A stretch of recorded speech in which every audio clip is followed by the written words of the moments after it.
ಗೌರಿಬಿದನೂರಿನಲ್ಲಿ ಹೆಚ್ಚಾಗಿದ್ದ chain ಸ್ನ್ಯಾಚರ್ಗಳ ಹಾವಳಿ.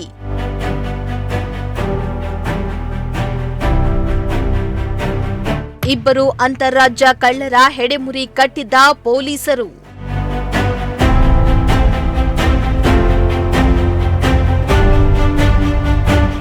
S ವೀಕ್ಷಕರ, ಇತ್ತೀಚಿನ ದಿನಗಳಲ್ಲಿ ಚಿಕ್ಕಬಳ್ಳಾಪುರ ಜಿಲ್ಲೆ ಗೌರಿಬಿದನೂರು ತಾಲೂಕಿನಲ್ಲಿ ಚೈನ್ ಸ್ನ್ಯಾಚರ್ಗಳ ಹಾವಳಿ ಹೆಚ್ಚಾಗ್ತಾ ಇದೆ ಅನ್ನೋ ಆರೋಪ ಕೂಡ ಕೇಳಿಬಂದಿತ್ತು.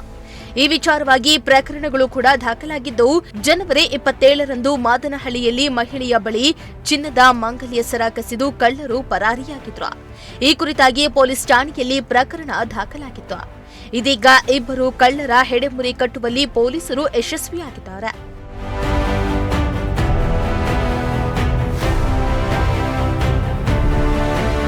ಹೌದು, ಗೌರಿಬಿದನೂರಿನಲ್ಲಿ ನಡೆದಿದ್ದ ಈ ಸರಗಳ್ಳತನ ಪ್ರಕರಣವನ್ನ ಭೇದಿಸಿದ ಪೊಲೀಸರು ಇಬ್ಬರು ಅಂತಾರಾಜ್ಯ ಕಳ್ಳರನ್ನ ಬಂಧಿಸುವಲ್ಲಿ ಯಶಸ್ವಿಯಾಗಿದ್ದು, ಬಂಧಿತರಿಂದ 4,94,700 ರೂಪಾಯಿ ಬೆಲೆ ಬಾಳುವ ಚಿನ್ನಾಭರಣವನ್ನ ಪೊಲೀಸರು ಜಪ್ತಿ ಮಾಡಿದ್ದು, ಇದರಲ್ಲಿ 65 ಗ್ರಾಂ ತೂಕದ 2 ಚಿನ್ನದ ಮಾಂಗಲ್ಯ ಸರಗಳು ಹಾಗೂ 2 ದ್ವಿಚಕ್ರ ವಾಹನಗಳನ್ನ ವಶಕ್ಕೆ ಪಡೆಯಲಾಗಿದೆ. ಇನ್ನು ಬಂಧಿತ ಆರೋಪಿಗಳನ್ನ ಆಂಧ್ರಪ್ರದೇಶದ ಕೃಪಾರಾವ್ ಮತ್ತು ಮಲ್ಲೇಲ ಕೋಡಾರೆಡ್ಡಿ ಎನ್ನಲಾಗಿದೆ.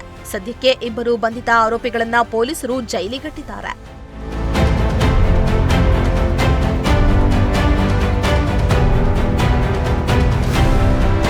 ಮೋಹನ್ ಕುಮಾರ್, ಪ್ರಜಾಶಕ್ತಿ ಟಿವಿ, ಚಿಕ್ಕಬಳ್ಳಾಪುರ.